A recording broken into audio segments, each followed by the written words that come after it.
Hi friends, welcome back to our channel NCERT in Telugu. ఈరోజు మనం micro organisms friend and ఫో గురించి తెలుసుకుందాము. ఫ్రెండ్ అంటే ఏవైతే మైక్రో ఆర్గానిజమ్స్ మనకి ఫ్రెండ్లీగా ఉండి మన డే టు డే లైఫ్లో హెల్ప్ చేస్తున్నాయి, అండ్ ఫో అంటే ఏవైతే మనకి హార్మ్ఫుల్గా ఉంటున్నాయి అన్నది ఈ చాప్టర్లో మనం నేర్చుకుంటాము. మనం చాలా varieties of plants and animals ఉంటాయని నేర్చుకున్నాం కదా. అలాగే ఈ ప్లాంట్స్ అండ్ యానిమల్స్ కాకుండా కొన్ని వేరే లివింగ్ ఆర్గానిజమ్స్ కూడా ఉంటాయన్నమాట. వాటిని మనం నార్మల్గా కంటితో చూడలేము. ఇవి అంత చిన్నగా ఉంటాయి కాబట్టి వీటిని మైక్రో ఆర్గానిజమ్స్ లేదా మైక్రోబ్స్ అని అంటారు.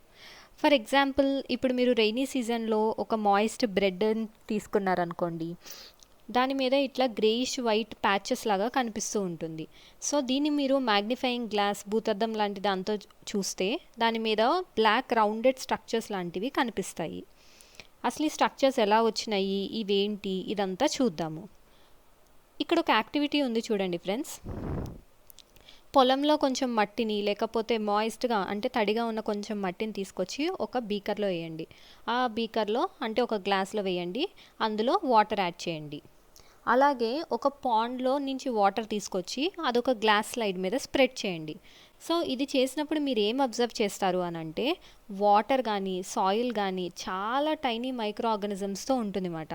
ఇవి ఎంత చిన్నగా ఉంటాయి అని అంటే అవి మనం కంటితో చూడలేము, ఇందాక నేను మెన్షన్ చేసినట్టు. సో ఇవి మైక్రోస్కోప్తో లేదా మ్యాగ్నిఫైయింగ్ గ్లాస్తోనో చూడగలుగుతాం కాబట్టి వీటిని మైక్రో ఆర్గానిజమ్స్ లేదా మైక్రోబ్స్ అని అంటారు. ఇందాక నేను బ్రెడ్ మీద ఇట్లా గ్రేష్ ప్యాచెస్ లాగా వస్తాయి బ్రెడ్ స్పాయిల్ అయిపోవటం వల్ల అని అన్నా కదా, అవి ఫంగస్ మాట. ఫంగస్ అనేది బ్రెడ్ మీద ఇలా ప్యాచెస్ని కాజ్ చేస్తుంది. మైక్రో ఆర్గానిజమ్స్ అనేవి మేజర్గా 4 గ్రూప్స్ కింద కేటగరైజ్ చేయబడ్డాయి. అవి ఏమేంటంటే బ్యాక్టీరియా, ఫంగై, ప్రోటోజోవా, ఇంకా కొన్ని ఆల్గే.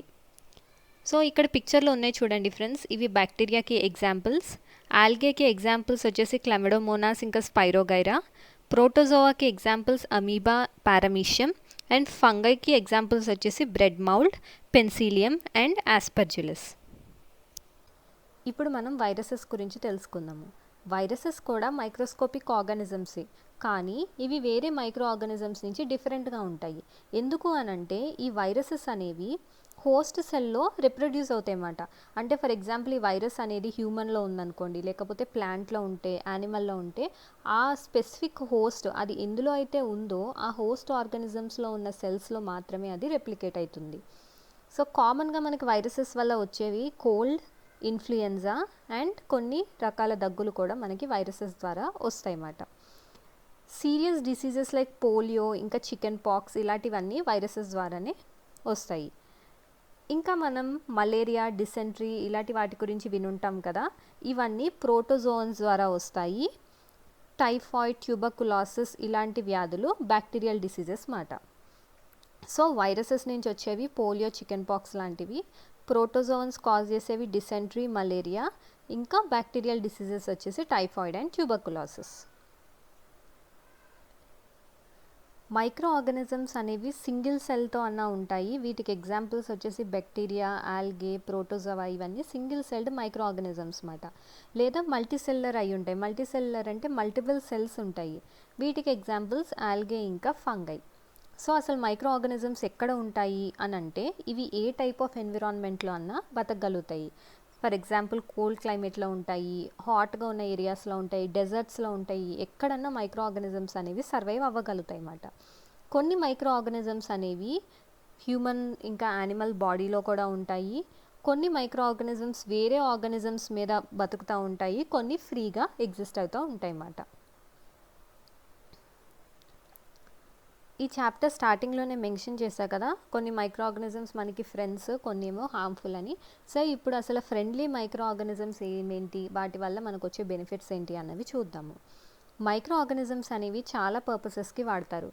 ఫర్ ఎగ్జాంపుల్ కర్డ్ తయారు చేయడానికి, బ్రెడ్, కేక్ ఇలాంటివి తయారు చేయడానికి కొన్ని మైక్రో ఆర్గానిజమ్స్ అనేవి హెల్ప్ చేస్తుంది అన్నమాట. ఆల్కహాల్ తయారు చేయడానికి కూడా కొన్ని మైక్రో ఆర్గానిజమ్స్ అనేవి యూస్ చేస్తున్నారు. వీటి వల్ల ఇంకొన్ని అడ్వాంటేజెస్ ఏంటంటే ఈ మైక్రోబ్స్ అనేవి ఎన్విరాన్మెంట్ని క్లీన్ చేయడానికి చాలా హెల్ప్ఫుల్గా ఉంటాయి. ఫర్ ఎగ్జాంపుల్ మనం ఆర్గానిక్ వేస్ట్ తీసుకున్నాం అనుకోండి, అంటే వెజిటేబుల్స్ తొక్కలు ఇవన్నీ ఉంటాయి కదా, వెజిటేబుల్ వేస్ట్, ఇంకా యానిమల్ రిమైన్స్ ఇలాంటివి ఏమైనా ఉన్నాయనుకోండి, అవి ఈ మైక్రో ఆర్గానిజమ్స్ అనేవి బ్రేక్ చేసి అవి హార్మ్లెస్గా తయారు చేస్తాయి అన్నమాట వాటిని. దీనివల్లే మనకి సాయిల్కి మాన్యూర్ అనేది యాడ్ అయ్యి సాయిల్ యొక్క ఫర్టిలిటీ కూడా పెరుగుతుంది. అండ్ ఇంకా బ్యాక్టీరియా అనేవి మెడిసిన్స్ తయారు చేయడానికి కూడా యూజ్ చేస్తారు. కొన్ని బ్యాక్టీరియా మనం రూట్స్ యొక్క నాడ్యూల్స్లో ఉంటాయి, అవి నైట్రోజన్ని ఫిక్స్ చేస్తాయి అని నేర్చుకున్నాం కదా, అవి కూడా సాయిల్ యొక్క ఫర్టిలిటీని పెంచడానికి చాలా హెల్ప్ఫుల్గా ఉంటాయి అన్నమాట. ఇప్పుడు మనం making of curd and bread ఇలాంటి వాటిలో బ్యాక్టీరియా యొక్క రోల్ ఏంటి అన్నది చూద్దాము. మీరు చూసే ఉండుంటారు, మీ మదర్ కొంచెం వామ్ మిల్క్కి కర్డ్ అనేది యాడ్ చేస్తూ ఉంటారు. సో నెక్స్ట్ డేకి కర్డ్ తయారవుతుంది అని చెప్తూ ఉంటారు కదా. ఇది అసలు ఎందుకు జరుగుతుందో ఇప్పుడు చూద్దాము. కర్డ్లో లాక్టోబాసిలస్ అనే ఒక బ్యాక్టీరియా ఉంటుంది అన్నమాట. ఇది ఏం చేస్తుందంటే, ఇది మనం మిల్క్కి కొంచెం కర్డ్ కలిపినప్పుడు ఆ మొత్తం మిల్క్ని కర్డ్ కింద కన్వర్ట్ చేయడానికి ఈ బ్యాక్టీరియా అనేది హెల్ప్ చేస్తుంది. ఎలా అంటే, మనం లాక్టోబాసిలస్ యాడ్ చేశాక ఇది మిల్క్లో మల్టిప్లై అయిపోతుంది అన్నమాట. మల్టిప్లై అయ్యి అలాగా మొత్తం మిల్క్ని కర్డ్ కింద తయారు చేస్తుంది. ఈ బ్యాక్టీరియా అనేవి కొన్ని చీజ్, పికిల్స్ ఇంకా వేరే ఫుడ్ ఐటమ్స్ చేయడానికి కూడా వాడుతూ ఉంటాము.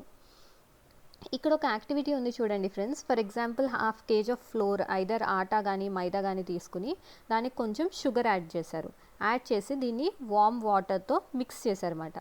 మిక్స్ చేసి ఇందులో కొంచెం ఈస్ట్ పౌడర్ని కలిపి దీన్ని ఒక మెత్తటి పిండి ముద్దలాగా తయారు చేశారు. దీన్ని అలా 2 hours పక్కకు పెట్టేసి చూస్తే ఇట్లా మైదా మనం మిక్స్ చేసిన పిండి అంతా ఇట్లా రేజ్డ్గా కనిపించింది అన్నమాట. ఇది ఎందుకు జరిగింది అని అంటే, మనం ఈస్ట్ పౌడర్ అనేది యాడ్ చేసాం కదా. సో ఈ ఈస్ట్ ఏం చేస్తుందంటే ర్యాపిడ్గా రిప్రొడ్యూస్ అయిపోతుంది. రిప్రొడ్యూస్ అవి అది కార్బన్ డైఆక్సైడ్ అనే గ్యాస్ని రిలీజ్ చేస్తుంది రెస్పిరేషన్ అప్పుడు. సో మనం మిక్స్ చేసిన పిండిలో ఈ గ్యాస్ అనేది ఫిల్ అయిపోయి ఈ పిండి యొక్క వాల్యూమ్ని పెంచుతుంది.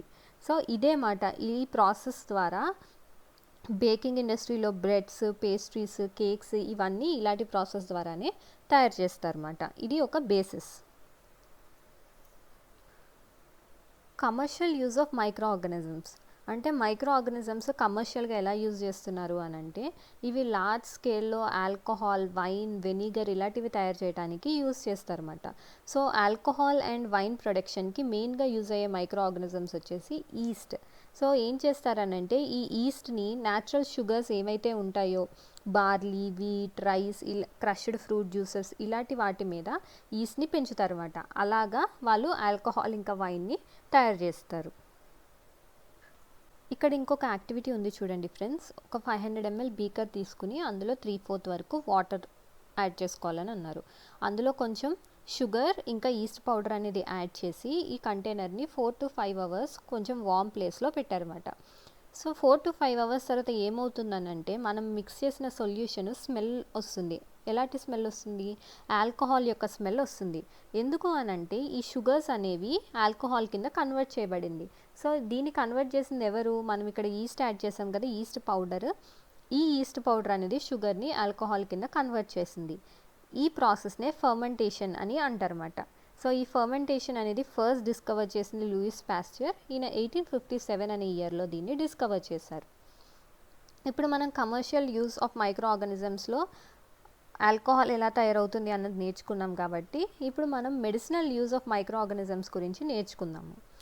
ఫర్ ఎగ్జాంపుల్, మీకు ఎప్పుడన్నా ఒంట్లో బాగాలేదు అట్లా ఉంటే ఏమవుతుంది? మీరు డాక్టర్ దగ్గరికి వెళ్తే డాక్టర్ మీకు ఐదర్ యాంటీబయాటిక్ టాబ్లెట్స్ కానీ, క్యాప్సూల్స్ కానీ, ఇంజెక్షన్స్ కానీ ఇస్తారన్నమాట. సో ఈ మెడిసిన్స్ ఏం చేస్తాయంటే, ఈ మెడిసిన్స్ ఐదర్ ఆ డిసీజ్ కాజింగ్ మైక్రో ఆర్గానిజమ్స్ వెళ్ళి కిల్ చేస్తాయి, లేకపోతే వాటిని స్టాప్ చేస్తాయి అన్నమాట. వీటినే యాంటీబయాటిక్స్ అని అంటారు. ఈ రోజుల్లో యాంటీబయాటిక్స్ అనేది మెయిన్గా బ్యాక్టీరియా అండ్ ఫంగస్ ద్వారా తయారు చేయబడుతుంది అన్నమాట. వీటికి ఎగ్జాంపుల్స్ వచ్చేసి స్ట్రెప్టోమైసిన్, టెట్రాసైక్లిన్ ఇంకా ఎరిథ్రోమైసిన్. 1929లో అలెగ్జాండర్ ఫ్లెమింగ్ అనే అతను ఒక culture of disease causing bacteria, అంటే డిసీజ్ కాజ్ చేసే ఒక బ్యాక్టీరియా మీద స్టడీ చేస్తున్నారు. సో స్టడీ చేసినప్పుడు ఆయన ఏం చేశారంటే, ఒక లిటిల్ గ్రీన్ మౌల్డ్ లాంటిది చూసారన్నమాట. ఆయన కల్చర్ చేసే ప్లేట్స్లో చిన్న గ్రీన్ మౌల్డ్ లాంటిది కనిపించింది. ఆయన ఏం అబ్జర్వ్ చేశారు అనంటే, ఈ మౌల్డ్ ఉండటం వల్ల దాని చుట్టుపక్కల ఉన్న బ్యాక్టీరియా చచ్చిపోయినాయి అన్నమాట.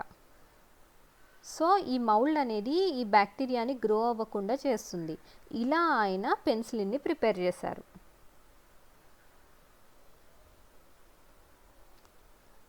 యాంటీబయాటిక్స్ అనేవి యానిమల్స్లో లేదా ప్లాంట్స్లో కూడా మైక్రోబియల్ ఇన్ఫెక్షన్ని కంట్రోల్ చేయడానికి వాడతారు. ఇక్కడ గుర్తుంచుకోవాల్సిన విషయం ఏంటంటే యాంటీబయాటిక్స్ అనేవి ఒక క్వాలిఫైడ్ డాక్టర్ అడ్వైజ్ చేసినప్పుడే తీసుకోవాలి. అండ్ ఆల్సో కంప్లీట్ కోర్స్ని మనం వాడాలన్నమాట. ఫర్ ఎగ్జాంపుల్ డాక్టర్ 3 డేస్కి ఇచ్చారనుకోండి, 3 డేస్కి వాడాలి. ఒక 2 డేస్ వాడాక తగ్గిపోయిందని చెప్పి 3rd డే వేసుకోకుండా ఉండకూడదు అన్నమాట. కంప్లీట్ కోర్స్ని ఖచ్చితంగా వాడాలి. మీకు యాంటీబయాటిక్స్ అవసరం లేదు అన్నప్పుడు మీరు వాటిని తీసుకోకూడదు. అండ్ ఆల్సో రాంగ్ డోసెస్లో తీసుకోకూడదు. ఎందుకనంటే ఇలా తీసుకోవటం వల్ల మీకు నిజంగా ఫ్యూచర్లో అవసరమైనప్పుడు ఈ డ్రగ్ వాడితే అది మీ బాడీలో అంత ఎఫెక్టివ్గా పనిచేయదు అన్నమాట. యాంటీబయాటిక్స్ అన్నెసెసరీ సిచ్యువేషన్స్లో తీసుకుంటే ఏమవుతుందంటే మన బాడీలో ఉన్న ఫ్రెండ్లీ మైక్రో ఆర్గానిజమ్స్ కూడా చచ్చిపోయే అవకాశం ఉంటుంది. ఈ యాంటీబయాటిక్స్ అనేవి వైరసెస్ ద్వారా వచ్చిన కోల్డ్ అండ్ ఫీవర్ పట్ల ఎఫెక్టివ్గా ఉండవు. ఇప్పుడు మనం వ్యాక్సిన్స్ గురించి నేర్చుకుందాం. మనం చిన్నపిల్లలకి వ్యాక్సిన్స్ ఇస్తారు, ఇలాంటివి చూస్తాం కదా. అసలు దీనివల్ల ఏమవుతుంది అన్నది ఇప్పుడు నేర్చుకుందాము. ఒక డిసీజ్ క్యారింగ్ మైక్రోబ్ అంటే ఏదైతే మైక్రో ఆర్గానిజం డిసీజ్ని కాజ్ చేస్తుందో అది మన బాడీలోకి ఎంటర్ అయింది అనుకోండి, అప్పుడు మన బాడీలో ఏమవుతాయి, యాంటీబాడీస్ ప్రొడ్యూస్ అవుతాయి అన్నమాట. ప్రొడ్యూస్ అవి ఆ వచ్చిన మైక్రో ఆర్గానిజంతో ఫైట్ చేస్తుంది. సో ఇలా చేయడం వల్ల ఏమవుతుందనంటే నెక్స్ట్ టైం మనకి సేమ్ అలాంటి డిసీజ్ ఏమన్నా వస్తే మన బాడీకి గుర్తుంటుంది ఎలా రియాక్ట్ అవ్వాలి అని. అందుకే వ్యాక్సిన్స్ లాంటివి ఇస్తారన్నమాట. ఈ వ్యాక్సిన్లో ఏముంటుందంటే డెడ్ లేదా వీకెండ్ మైక్రో ఆర్గానిజమ్స్ ఉంటాయి. ఇవి హెల్దీ బాడీలోకి ఇస్తారు. ఇచ్చినప్పుడు ఏమవుతుంది, మన బాడీ దాంతో ఫైట్ చేస్తుంది అన్నమాట. సూటబుల్ యాంటీబాడీస్ని ప్రొడ్యూస్ చేసి వాటితో ఫైట్ చేస్తుంది మన బాడీ. ఈ యాంటీబాడీస్ అనేవి మన బాడీలో ఉండి అవి మనల్ని డిసీజ్ కాజింగ్ మైక్రో ఆర్గానిజమ్స్ నుంచి కాపాడుతాయి అన్నమాట. ఇలా వ్యాక్సిన్ అనేది వర్క్ చేస్తుంది. సెవరల్ డిసీజెస్ కలరా, ట్యూబర్కులోసిస్, స్మాల్ పాక్స్, హెపటైటిస్ ఇవన్నీ వ్యాక్సినేషన్ ద్వారా ప్రివెంట్ చేయగలుగుతాము.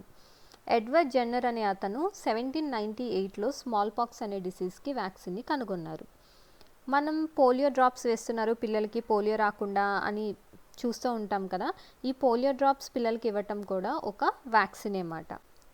స్మాల్ పాక్స్ అనేది వరల్డ్ వైడ్ కనిపిస్తూ ఉండేది, కానీ ఎడ్వర్డ్ జెన్నర్ అనే అతను వ్యాక్సిన్ కనిపెట్టాక వరల్డ్ వైడ్గా క్యాంపెయిన్స్ చేసి ఫైనల్గా స్మాల్ పాక్స్ అనేది ఎరాడికేట్ చేశారన్నమాట. ఈ వ్యాక్సిన్స్ అనేవి లార్జ్ స్కేల్లో ప్రొడ్యూస్ చేస్తారు మైక్రో ఆర్గానిజమ్స్ నుంచి. ఈ వ్యాక్సిన్స్ ద్వారా హ్యూమన్స్కి ఇంకా యానిమల్స్కి సెవరల్ డిసీజెస్ నుంచి ప్రొటెక్షన్ వస్తుంది అన్నమాట. సాయిల్లో బయలాజికల్ నైట్రోజన్ ఫిక్సర్స్ ఉంటాయి అని నేర్చుకున్నాం కదా. వీటికి ఎగ్జాంపుల్స్ వచ్చేసి సైనోబాక్టీరియా అంటే blue green algae. Cleaning the environment. Micro organisms అనేవి ఎన్విరాన్మెంట్ని క్లీన్ చేయడానికి చాలా హెల్ప్ చేస్తాయి అన్నమాట. ఫర్ ఎగ్జాంపుల్ ఒక పాట్లో మీరు ప్లాంట్ వేస్ట్, యానిమల్ వేస్ట్ ఇలాంటివి వేయండి. ఇంకొక పాట్లో polythene bags, empty glass bottles, plastic toys విరిగిపోయినవి ఇవన్నీ వేయండి. వేసి ఈ 2 పాట్స్ పక్కకు పెట్టండి. 3 to 4 వీక్స్ తర్వాత మీరు ఆ పాట్స్ని చూడండి. మీరు ఏం గమనిస్తారు, పాట్ ఏలో ఉన్న ప్లాంట్ వేస్ట్, యానిమల్ వేస్ట్ ఇదంతా మంచిగా డీకంపోజ్ అయిపోయి ఒక మాన్యూర్ కింద తయారవుతుంది. కానీ పాట్ బీలో ఉన్న పాలిథిన్ బ్యాగ్స్, ఎంటీ గ్లాసెస్ ఇవన్నీ అలాగే ఉంటాయి అన్నమాట. కొంచెం కూడా చేంజ్ అవ్వవు. ఎందుకు అనంటే ఈ పాలిథిన్ బ్యాగ్స్ మీద వీటి మీద మైక్రోబ్స్ అనేవి యాక్ట్ చేయవన్నమాట.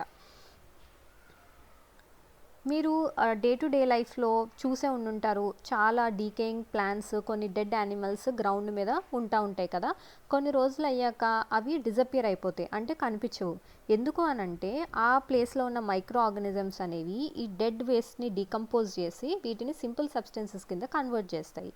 ఇవి మళ్ళీ ప్లాంట్స్ ద్వారా యూజ్ చేసుకోబడతాయి అన్నమాట.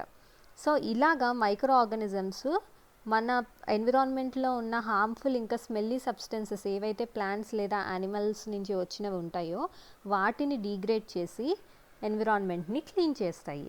ఈ విధంగా మైక్రోబ్స్ అనేవి ఎన్విరాన్మెంట్ని క్లీన్ చేయడంలో చాలా ఇంపార్టెంట్ రోల్ ప్లే చేస్తాయి అన్నమాట.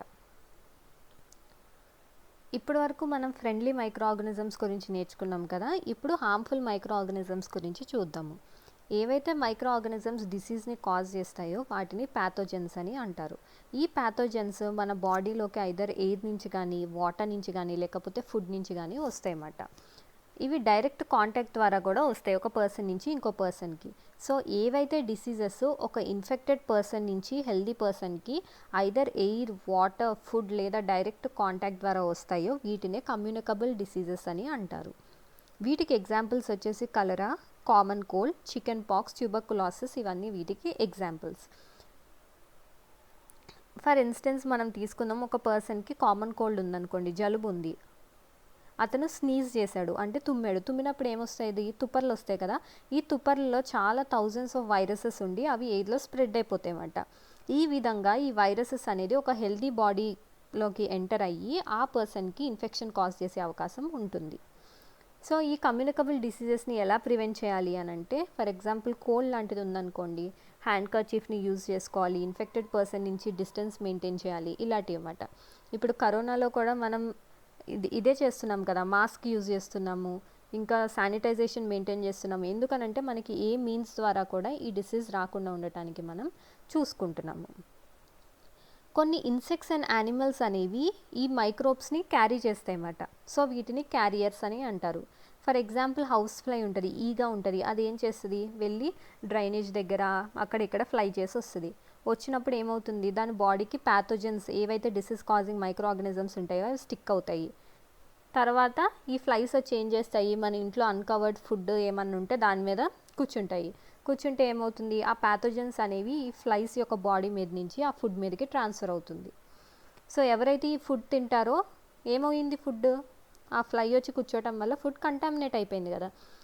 సో ఆ ఫుడ్ తిన్న వాళ్ళకి డిసీజ్ వచ్చే అవకాశం ఉంటుంది. అందుకే ఎప్పుడు ఫుడ్ని కవర్ చేసుకునే ఉంచుకోవాలి, అన్కవర్డ్ ఫుడ్ ఐటమ్స్ని తినకూడదు. ఇప్పుడు మనం ఫ్లైస్ గురించి నేర్చుకున్నాం కదా, అలాగే మస్కిటోస్ వల్ల కూడా చాలా డిసీజెస్ వస్తాయన్నమాట. ఫర్ ఎగ్జాంపుల్ మలేరియా అనేది ఒక పారాసైటిక్ డిసీజ్, అది ఫీమేల్ ఎనోఫిలస్ మస్కిటో ద్వారా వస్తుంది.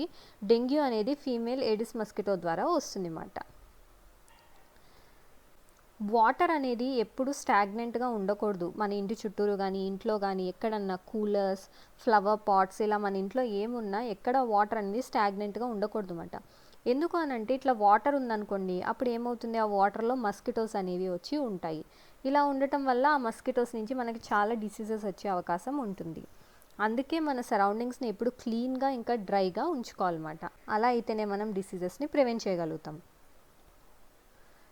ఈ టేబుల్లో కొన్ని కామన్ డిసీజెస్ ఏవైతే మైక్రో ఆర్గానిజమ్స్ ద్వారా కాజ్ అవుతాయో వాటి యొక్క కాజిటివ్ ఆర్గానిజం ఏంటి, మోడ్ ఆఫ్ ట్రాన్స్మిషన్ ఏంటి, ఇంకా ప్రివెంటివ్ మెజర్స్ ఎలా ప్రివెంట్ చేయొచ్చు అనేది ఈ టేబుల్లో మెన్షన్ చేయబడింది. ట్యూబర్కులోసిస్ అనేది బ్యాక్టీరియా ద్వారా వస్తుంది, ఇది ఎయిర్ ద్వారా స్ప్రెడ్ అవుతుంది. మీజిల్స్ అనేది వైరస్ కాజ్ చేస్తుంది, మోడ్ ఆఫ్ ట్రాన్స్మిషన్ వచ్చేసి ఎయిర్. చికెన్ పాక్స్ కూడా వైరస్, ఇది ఎయిర్ లేదా డైరెక్ట్ కాంటాక్ట్ ద పర్సన్ నుంచి వస్తుంది. పోలియో అనేది కూడా వైరస్, ఇది ఎయిర్ ఇంకా వాటర్ నుంచి వస్తుంది. సో దీనికి ప్రివెంటివ్ మెజర్స్ ఏంటంటే, ఆ పేషెంట్ని కంప్లీట్ ఐసోలేషన్లో ఉంచాలి అండ్ వ్యాక్సినేషన్ కూడా ఇవ్వాలన్నమాట. సూటబుల్ ఏజ్లో వ్యాక్సినేషన్ అనేది ప్రొవైడ్ చేయాలి. కొలరా ఇంకా టైఫాయిడ్ అనేది బ్యాక్టీరియా ద్వారా వస్తుంది. కలరా అనేది వాటర్ ఆర్ ఫుడ్ ద్వారా ట్రాన్స్మిట్ అవుతుంది అండ్ టైఫాయిడ్ అనేది వాటర్ ద్వారా ట్రాన్స్మిట్ అవుతుంది.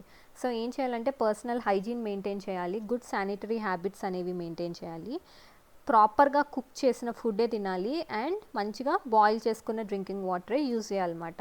వ్యాక్సినేషన్ కూడా కంపల్సరీ. హెపటైటిస్ ఏ డిసీజ్ అనేది వైరస్ ద్వారా వస్తుంది అండ్ వాటర్ అనేది దీని మోడ్ ఆఫ్ ట్రాన్స్మిషన్ అన్నమాట. కాబట్టి బాయిల్డ్ వాటర్నే తాగాలి అండ్ వ్యాక్సినేషన్ ఇందులో కూడా. మలేరియా అనేది ప్రోటోజోవా ద్వారా వస్తుంది, మోడ్ ఆఫ్ ట్రాన్స్మిషన్ వచ్చేసి మస్కిటోస్. సో ప్రివెన్షన్ ఎలాగ ఇందాక మనం నేర్చుకున్నాం కదా, మస్కిటోస్ అనేవి మన ఇంటి దగ్గర బ్రీడ్ అవ్వకుండా చూసుకోవాలి. అంటే ఏంటి? మన ఇంటి దగ్గర వాటర్ స్టాగ్నెంట్గా ఉండకుండా చూసుకోవాలి. అండ్ ఆల్సో మస్కిటోస్ రాకుండా ఇన్సెక్టిసైడ్స్ లేకపోతే మస్కిటో నెట్స్, రెపెలెన్స్ ఇలాంటివన్నీ యూజ్ చేయాలన్నమాట. ఇలాంటి ప్రివెంటివ్ మెజర్స్ మనం తీసుకోవచ్చు. Disease causing micro organisms in animals అంటే మైక్రో ఆర్గానిజమ్స్ అనేవి హ్యూమన్స్లోనే కాకుండా యానిమల్స్ ఇంకా ప్లాంట్స్లో కూడా చాలా డిసీజెస్ని కాజ్ చేస్తాయి. ఫర్ ఎగ్జాంపుల్ మనం యాంథ్రాక్స్ తీసుకున్నాం అనుకోండి, ఈ యాంథ్రాక్స్ అనేది ఒక బ్యాక్టీరియా ద్వారా వస్తుంది అన్నమాట. ఇది హ్యూమన్స్లోనే కాకుండా క్యాటిల్లో కూడా చాలా డేంజరస్. క్యాటిల్లో వైరస్ ద్వారా ఫుట్ అండ్ మౌత్ డిసీజ్ అనేది కూడా వస్తుందన్నమాట. రాబర్ట్ కోచ్ అనే అతను 1876 ఇయర్లో బ్యాసిలస్ యాంథ్రాసిస్ అనే ఒక బ్యాక్టీరియంని కనిపెట్టాడనమాట. ఇదే ఈ యాంథ్రాక్స్ డిసీజ్ని కాజ్ చేస్తుంది. సో మనం ఈ మైక్రో ఆర్గానిజమ్స్ ప్లాంట్స్లో కూడా డిసీజ్ కాజ్ చేస్తాయి అని అన్నాం కదా, అలా డిసీజ్ కాజ్ చేయటం వల్ల మన పంట వచ్చే ఈల్డ్ అనేది తగ్గిపోతుందన్నమాట. అంటే పంట తగ్గిపోతుంది. సో ఇవి కొన్ని కెమికల్స్ని స్ప్రే చేయడం ద్వారా కంట్రోల్ చేయొచ్చు. కామన్గా మన ప్లాంట్లో వచ్చే డిసీజెస్ ఏంటంటే సిట్రస్ క్యాంకర్ అనేది బ్యాక్టీరియా ద్వారా వస్తుంది, ఇది ఎయిర్ ద్వారా ట్రాన్స్మిట్ అవుతుంది. రస్ట్ ఆఫ్ వీట్ అనే ఒక ప్లాంట్ డిసీజ్ ఫంగస్ ద్వారా వస్తుంది. ఇది ఎయిర్ ఇంకా సీడ్స్ ద్వారా వస్తుంది. ఎల్లో వెయిన్ మొజాక్ ఆఫ్ బిండి అనేది వైరస్ ద్వారా వస్తుంది. ఇది ఇన్సెక్ట్స్ ద్వారా ట్రాన్స్మిట్ అవుతుంది. మనం ఫుడ్ పాయిజనింగ్ అయింది అని వింటూనే ఉంటాం కదా. ఫుడ్ పాయిజనింగ్ అంటే ఏంటంటే స్పాయిల్ అయిన ఫుడ్ తినడం వల్ల మనకు వచ్చేది ఫుడ్ పాయిజనింగ్ అన్నమాట. సో ఈ ఫుడ్ మీద మైక్రో ఆర్గానిజమ్స్ అవి గ్రో అయ్యి అని కొన్ని టాక్సిక్ సబ్స్టెన్సెస్ని ప్రొడ్యూస్ చేస్తుంది. దీనివల్ల ఫుడ్ అనేది పాయిజనస్ అవి చాలా సీరియస్ ఇల్నెస్ని కాజ్ చేస్తాయి. ఇనీషియల్గా వామిటింగ్స్ ఇలాంటివి అవుతాయి. అది సివియర్ అయితే చనిపోయే అవకాశం కూడా ఉంటుందన్నమాట. సో మనం ఫుడ్ని ప్రిజర్వ్ చేసుకోవడం చాలా ఇంపార్టెంట్. ఫుడ్ని ప్రిజర్వ్ చేసుకోవాలి అని చెప్పా కదా. సో అది ఎలా ప్రిజర్వ్ చేసుకోవచ్చు అన్నది ఈ స్లైడ్లో చూద్దాము. కెమికల్ మెథడ్స్ సాల్ట్ కానీ లేకపోతే కొన్ని ఎడిబుల్ ఆయిల్స్ కానీ యూజ్ చేస్తాం అన్నమాట ఫుడ్ని ప్రిజర్వ్ చేయడానికి. ఇలా ఏవైతే సబ్స్టెన్సెస్ యూజ్ చేస్తామో వాటిని ప్రిజర్వేటివ్స్ అని అంటారు. ఫర్ ఎగ్జాంపుల్ మనం పచ్చళ్ళకి సాల్ట్ ఇలాంటివి యాడ్ చేస్తాం కదా. ఇవి ఎందుకు యాడ్ చేస్తామనంటే ఆ పిక్కల్ని మైక్రో ఆర్గానిజమ్స్ అటాక్ చేయకుండా ఉండటానికి ఇవి యాడ్ చేస్తాము. కామన్గా వాడే ప్రిజర్వేటివ్స్ వచ్చేసి సోడియం బెంజోయేట్ ఇంకా సోడియం మెటాబైసల్ఫేట్. సో ఇప్పుడు మనం first preservation of by common salt గురించి చూద్దాము. కామన్ సాల్ట్ అనేది మీట్, ఫిష్ ఇలాంటివి ప్రిజర్వ్ చేయడానికి కూడా యూస్ చేయబడుతుంది అన్నమాట. అండ్ ఇది పచ్చళ్ళు, రా మ్యాంగోస్, చింతపండు ఇలాంటివన్నీ స్టోర్ చేయడానికి కూడా సాల్టింగ్ అనే టెక్నిక్ని యూజ్ చేస్తాము. Preservation by sugars for example jams, jellies ఇలాంటివి ఉంటాయి కదా. ఇవి ప్రిజర్వ్ చేయడానికి షుగర్ని వాడతాం అన్నమాట. షుగర్ని ఎందుకు వాడతాము అనంటే ఈ షుగర్ అనేది మాయిశ్చర్ని తగ్గించి మాయిశ్చర్ తగ్గిందనుకోండి అప్పుడు ఏమవుతుంది అక్కడ బ్యాక్టీరియా అనేది గ్రో అవ్వదు అన్నమాట. సో ఫుడ్ అనేది స్పాయిల్ అవ్వదు. Preservation by oil and vinegar మళ్ళీ మనం పికిల్స్లో ఆయిల్ ఇలాంటివి యాడ్ చేస్తాం కదా. ఇది కూడా బ్యాక్టీరియాని గ్రో అవ్వనివ్వకుండా చూస్తుంది. వెజిటేబుల్స్, ఫ్రూట్స్, ఫిష్, మీట్ ఇవన్నీ ఈ ఆయిల్ అండ్ వెనిగర్ ద్వారా ప్రిజర్వ్ చేయబడతాయి అన్నమాట. నెక్స్ట్ వచ్చేసి హీట్ అండ్ కోల్డ్ ట్రీట్మెంట్స్. మనం మిల్క్ని బాయిల్ చేస్తాం కదా దాన్ని స్టోర్ చేసే ముందు. ఎందుకనంటే బాయిలింగ్ చేయటం వల్ల ఏమన్నా మైక్రో ఆర్గానిజమ్స్ ఉంటే అవి చనిపోతాయి. సిమిలర్గా మనం మన ఫుడ్ని రిఫ్రిజిరేటర్లో పెడతాము. ఎందుకు? రిఫ్రిజిరేటర్లో లో టెంపరేచర్ ఉంటుంది కాబట్టి అది మైక్రో ఆర్గానిజమ్స్ని ఇన్హిబిట్ చేస్తుంది అన్నమాట. సో మిల్క్ ఏదైతే ప్యాకెట్స్లో వస్తుందో అది స్పాయిల్ అవ్వదు. ఎందుకనంటే మనం వింటాం కదా మిల్క్ అనేది పాస్చరైజేషన్ చేయబడిందని. సో అసలు ఈ పాస్చరైజేషన్ అంటే ఏంటి అనంటే మిల్క్ అనేది హీట్ చేస్తారన్నమాట 70 degreesకి 15 to 30 seconds వరకు హీట్ చేసి తర్వాత దాన్ని సడన్గా చిల్ చేసి స్టోర్ చేసేస్తారు. సో ఇలా చేయటం వల్ల అది మైక్రోబ్స్ యొక్క గ్రోత్ని ప్రివెంట్ చేస్తుంది అన్నమాట. ఈ ప్రాసెస్నే పాస్చరైజేషన్ అని అంటారు. దీన్ని ఫస్ట్ డిస్కవర్ చేసింది Louis Pasteur. Nitrogen fixation bacteria గురించి ఇందాక మనం నేర్చుకున్నాం కదా. ఏవైతే ఇట్లా లెగ్యూమినస్ ప్లాంట్స్ యొక్క రూట్స్లో ఉంటాయో ఈ రూట్కి ఇట్లా నాడ్యూల్స్ లాగా ఉంటాయి అన్నమాట. సో ఇందులో ఆ బ్యాక్టీరియా ఉండి అవి నైట్రోజన్ అట్మాస్ఫియర్లో ఏదైతే ఉందో దాన్ని తీసుకుని సాయిల్లో ఫిక్స్ చేస్తుంది. సో దీనివల్ల సాయిల్ యొక్క ఫర్టిలిటీ పెరుగుతుంది అన్నమాట. ఇది ఆల్రెడీ మనం క్రాప్ ప్రొడక్షన్ అండ్ మేనేజ్మెంట్ చాప్టర్లో కూడా నేర్చుకున్నాము. ఇప్పుడు మనం నైట్రోజన్ సైకిల్ గురించి తెలుసుకుందాము. అట్మాస్ఫియర్లో నైట్రోజన్ ఉంటుంది కదా. సో ఈ నైట్రోజన్ అనేవి ఇందాక నేను మెన్షన్ చేసిన పిక్చర్లో ఉన్నట్టు రూట్స్లో కొన్ని బ్యాక్టీరియా ఉంటాయి. ఈ బ్యాక్టీరియా అనేది అట్మాస్ఫిరిక్ నైట్రోజన్ని నైట్రోజనస్ కాంపౌండ్స్ కింద కన్వర్ట్ చేసి అవి సాయిల్కి యాడ్ చేస్తాయి. అలాగే కొంత అమౌంట్ ఆఫ్ అట్మాస్ఫిరిక్ నైట్రోజన్ అనేది లైట్నింగ్ ద్వారా కూడా సాయిల్కి యాడ్ అవుతుంది అన్నమాట. సో ఈ సాయిల్లో ఉన్న నైట్రోజన్ అనేది ఏమవుతుంది ప్లాంట్స్ అప్టేక్ చేసుకుంటాయి. అంటే ప్లాంట్స్ అనేవి తీసుకుని యూటిలైజ్ చేసుకుంటాయి. ఈ ప్లాంట్స్ని తిన్న యానిమల్స్కి ఈ నైట్రోజన్ క్యారీ ఫార్వర్డ్ అవుతుంది. ఆ తర్వాత ఈ యానిమల్స్ చనిపోయిన తర్వాత కానీ లేకపోతే వాటి నుంచి వచ్చే వేస్ట్ నుంచి కానీ మళ్ళీ ఇదంతా మన ఫ్రెండ్లీ మైక్రో ఆర్గానిజమ్స్ అనేవి సాయిల్లో డికంపోజ్ చేస్తాయి కదా. అట్లా మళ్ళీ ఈ నైట్రోజన్ అనేది సాయిల్కి యాడప్ అయిపోతుంది అన్నమాట. ఇక్కడ ఉంది చూడండి, bacteria turns compounds of nitrogen into gaseous nitrogen. మళ్ళీ కొంత అమౌంట్ ఆఫ్ నైట్రోజన్ని గ్యాసియస్ నైట్రోజన్ కింద కన్వర్ట్ చేసి మళ్ళీ అట్మాస్ఫిరిక్ నైట్రోజన్లో కలిపేస్తాయి అన్నమాట కొన్ని బ్యాక్టీరియా. సో ఇలాగా నైట్రోజన్ సైకిల్ అనేది మెయింటైన్ అవుతుంది. ఈ చాప్టర్లో మనం నేర్చుకున్న కీవర్డ్స్ వచ్చేసి algae, antibiotics, antibodies, bacteria, carrier, communicable diseases, fermentation, fungi, Lactobacillus, micro organism, nitrogen cycle, nitrogen fixation, pasteurisation, pathogen, preservation, protozoa, rhizobium. ఈ రైజోబియం అనేది నేను ఇందాక నైట్రోజన్ ఫిక్స్ చేస్తాయి రూట్స్లో అని అన్నా కదా, ఆ రూట్స్లో ఉన్న బ్యాక్టీరియా పేరే రైజోబియం అన్నమాట. Vaccine, virus and east. Thank you.